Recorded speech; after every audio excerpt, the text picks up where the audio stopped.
Opa! Eu sou o Emanuel e sejam bem-vindos ao Budgetório. E pra hoje, finalmente entramos na coleção dos Foras da Lei, da Encruzilhada Trovão, a mais nova coleção de Magic the Gathering. Uma coleção que tem dado o que falar, seja pelas suas mecânicas que são muito ricas, porém história, cenário que tenha deixado um pouco a desejar. Mas, entre tanta coleção que a Wizards faz, lança, fica sempre aquela dúvida: quais são as cartas que mais valem a pena? Pois afinal de contas, a Wizards lança muitas coisas, e por conta disso, às vezes a gente só quer saber, quais são as cartas que vão ter um impacto maior, ou mais importante ainda, que servem melhor pra montar aquele comandinho pra jogar mesão com a galera. E é isso que eu vou trazer pra vocês aqui hoje. Eu separei 8 criaturas lendárias que podem ser seus comandantes aqui da Encruzilhada Trovão, as 8 melhores na minha opinião, e a gente vai checar elas juntos. Então, por favor, caso não seja inscrito aqui do Budgetório, se inscreva. A gente ainda vai ter mais conteúdo de Encruzilhada Trovão. Eu gostaria de ter vocês aqui comigo pra explorar o que esse set tem a oferecer.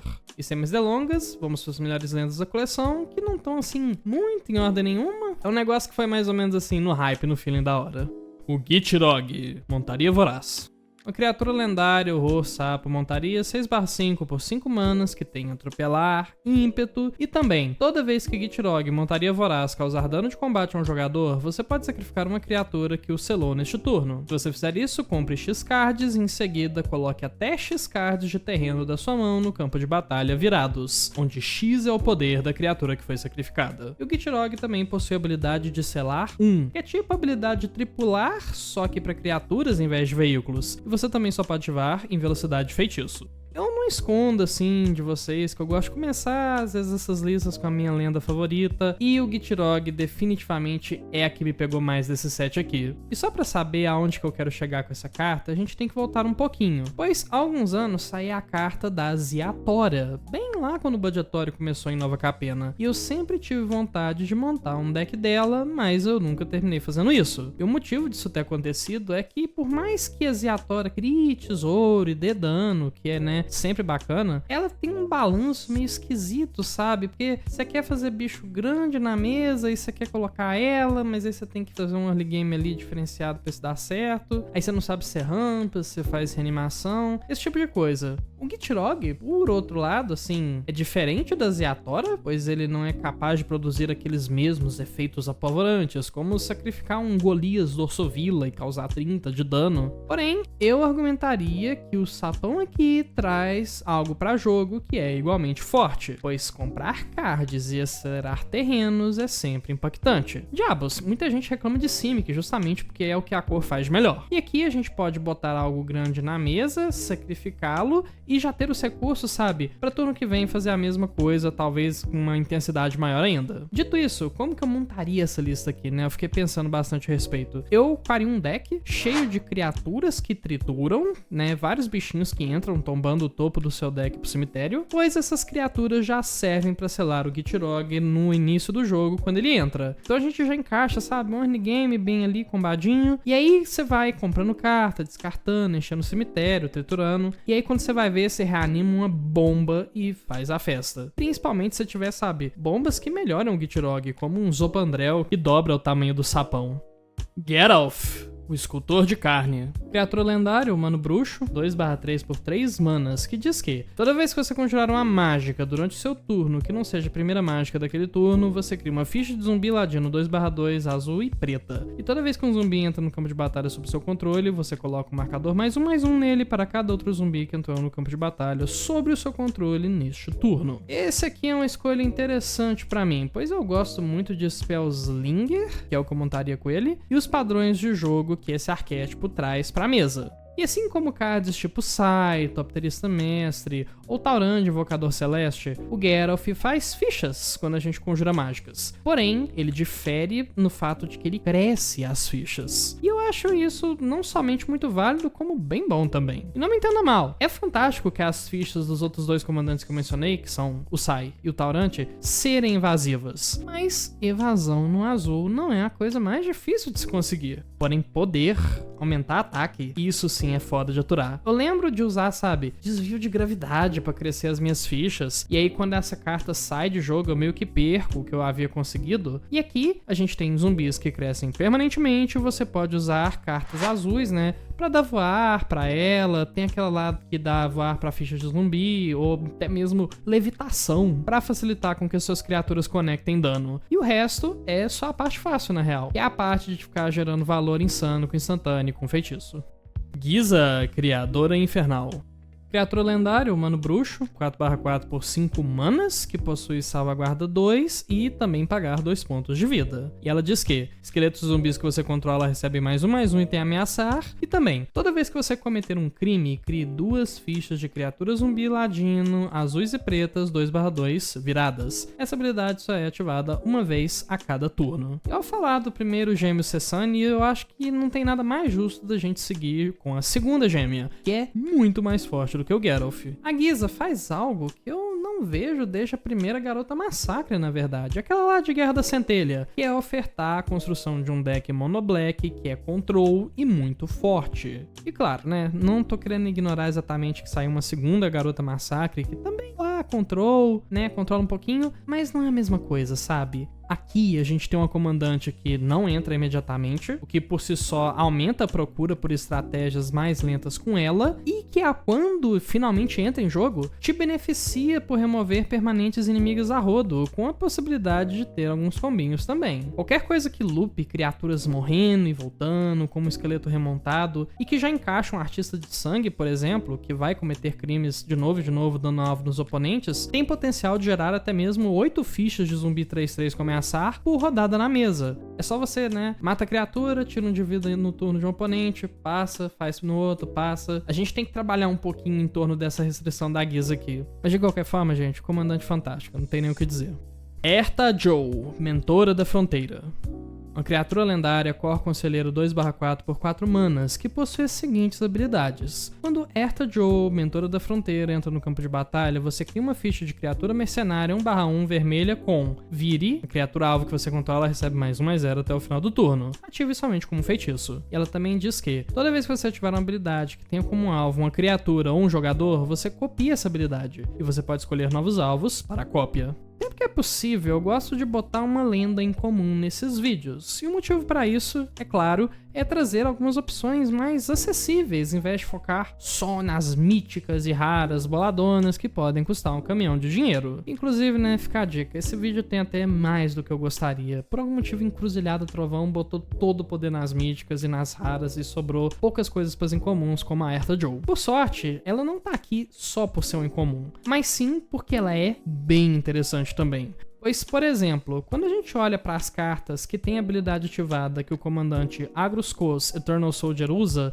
a gente pode encontrar umas joias que funcionam na nossa lista também. Como, por exemplo, você pode clonar 2 criaturas como a Jaxis, ou fazer uma proteção dupla com a Madre das Runas, sabe? Você que manda. Vale a pena lembrar também que, ao contrário do Kos, a gente pode copiar habilidades que dê alvo em qualquer criatura, ou criaturas, ou até mesmo jogadores. Logo, a gente pode fazer até mesmo a versão daquele deck que, sei lá, pinga dano sempre que a criatura é virada. E muita gente tenta fazer com algum, né, nível de sucesso. Esses deckzinhos de ficar virando pra dar dano, eles sempre são meio problemáticos, mas eles são muito charmosos. Será que a Erta Joe vai conseguir fazer esse tipo de lista rodar? Não sei, mas vale a tentativa.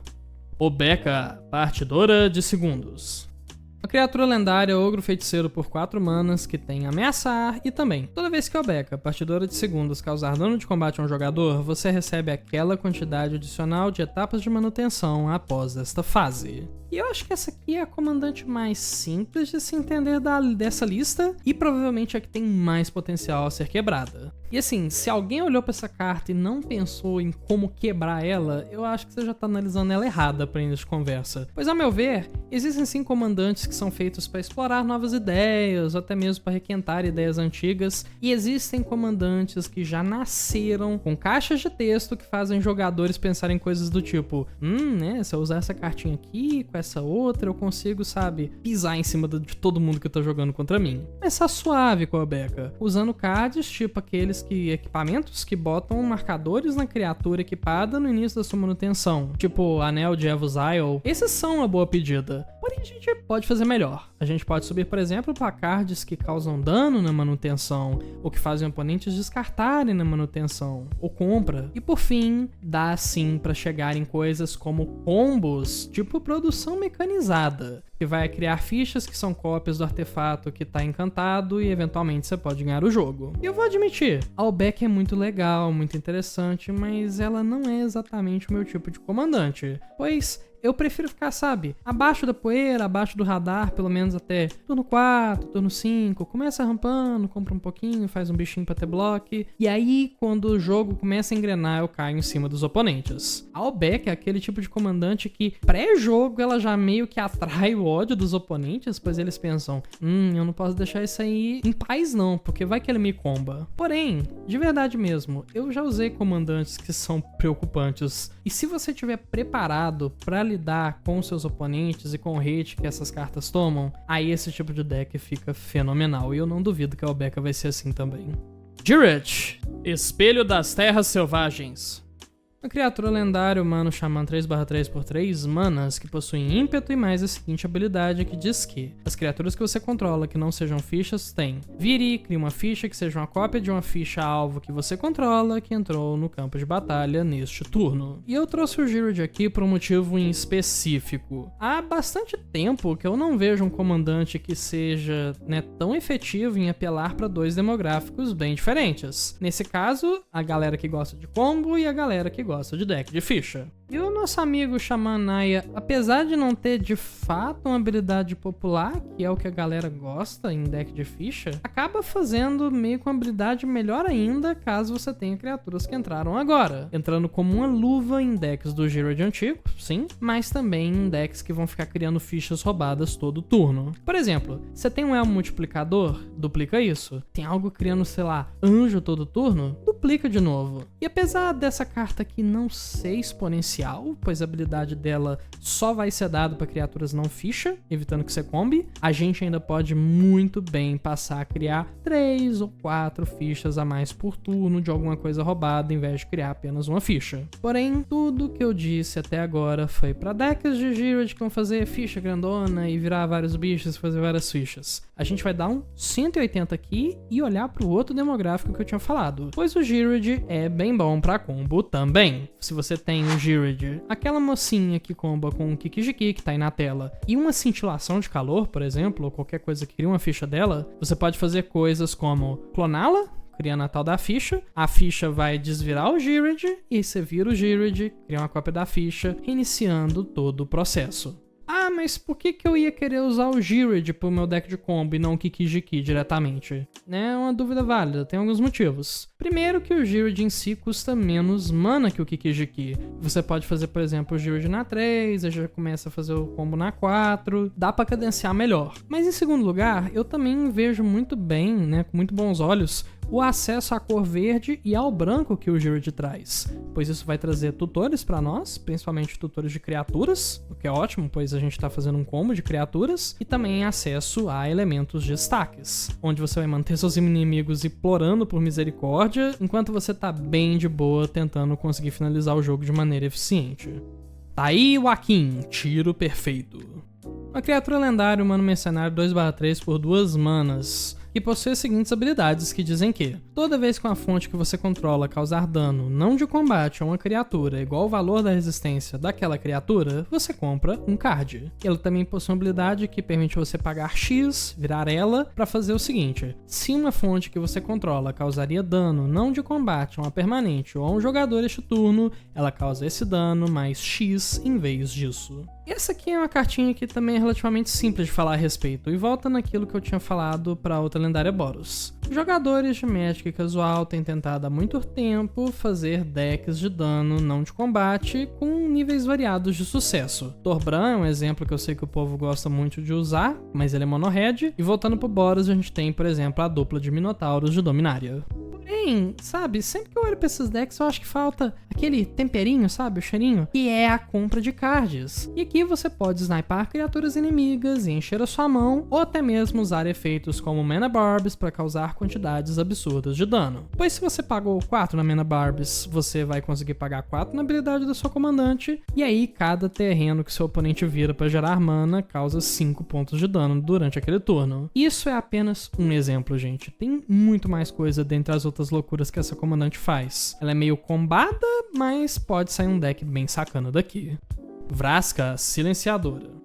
Uma criatura lendária Gorgon Assassina 3/3 por 3 manas, que tem toque mortífero e mais a seguinte habilidade que diz que toda vez que uma criatura não ficha que um oponente controla morre, você pode pagar 1. E se você fizer isso, devolva aquela carta sobre o campo de batalha virada sob seu controle. Ela é um artefato, tesouro, que vira para adicionar um mana de qualquer cor e ela perde todos os seus outros tipos de carta. Veja bem, antes de tudo eu quero dar só um aviso. Tipo de carta. Você não pode ficar, sabe, mata uma lendária e fica fazendo cópia. Lendário não é tipo de carta, é super tipo. Pra finalizar aqui, eu quero falar sobre a menina dos olhos dos criadores de conteúdo, que é a Vraska Silenciadora. Eu digo isso, pois eu acho que no fim do dia que spoilaram ela, eu já tinha visto uns 4 ou 5 artigos sobre como montar essa lista, e pra mim é uma prova inegável de que essa comandante é, né, bem atrativa pra quem gosta de montar deck. E na minha opinião, isso acontece pois ela não só de fato é boa, mas também porque quando você cria decks com frequência, seja pra colocar nas redes sociais ou pra testar, algumas coisas acabam ficando meio fáceis demais, meio na mesmice, como por exemplo, decks focados em tipos de criatura, como elfos, essas coisas, decks de ramp,